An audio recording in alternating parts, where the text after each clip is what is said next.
با عرض سلام. با ویدیو دیگه از مجموعه چگونه حال خودمون رو همیشه خوب نگه داریم در خدمتتون هستم. این جلسه استفاده از جملات تأکیدی مثبته.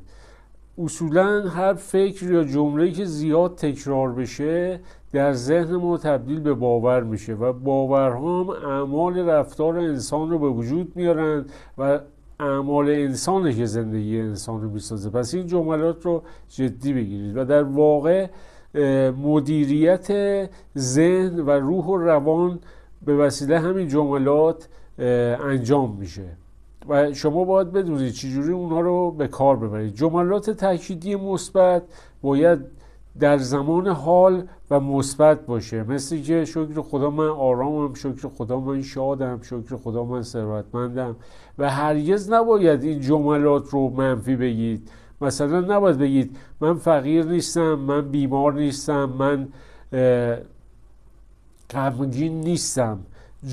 این ضمیر ناخودآگاه شما اون قسمت منفی اینو میگیره و بهتون منفی جواب میده.